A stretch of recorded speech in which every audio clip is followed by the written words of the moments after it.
are on day 41 of our spiritual journey towards a more generous life. I hope that you're enjoying this as much as I am. This is wonderful. And taking the time to read the worksheets. There's one in there about now that is really important. It's kind of a review for us. And I'm going to share some of the things that God wants us to learn in part of this review. But I want you to look up the Bible texts that go with it as you read this in the blog there and in the worksheets. What God desires for us to learn. He desires for us to learn to give cheerfully.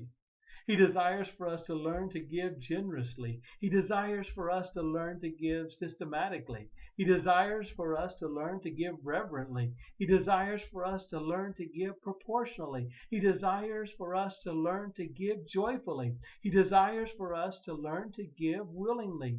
He desires for us to learn to give regularly. He desires for us to learn to give faithfully. He desires for us to learn to give eternally. He desires for us to learn to give extravagantly. He desires for us to learn to give thoughtfully. And He desires for us to learn to give expectantly. Are you giving expectantly? Giving, expecting God to open the windows of heaven and pour out a blessing, expecting to receive that of what you have sown? Oh, God wants to give us so very, very much. Our thought for today on day 41 there, if you're reading along, God has chosen you.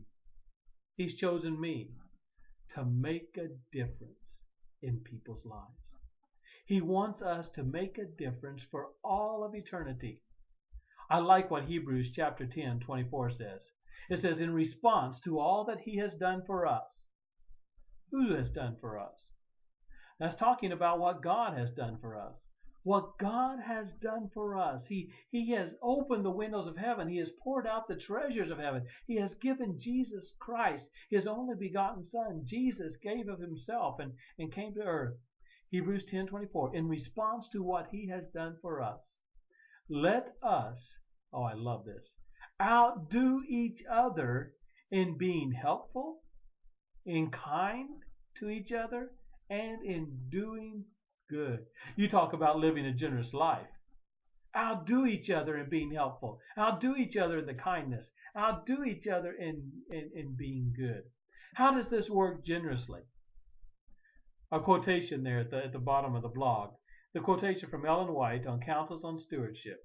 She writes, our people, that's you and me, are not to wait for more appeals, but are to lay right hold of the work, making those things which appear impossibilities, possibilities. Let each one ask himself, has not the Lord entrusted me with means for the advancement of His cause? We ask you, as the Lord's stewards, to put His means into circulation, to provide facilities by which many will have the opportunity of learning what is truth. You see, God calls us. He wants us to make a difference.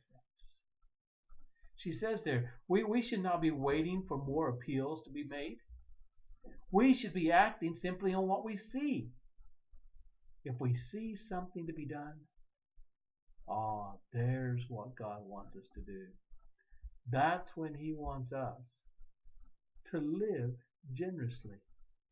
So God can funnel His funds through us to others, and we can make a difference. Does God want you to make a difference today?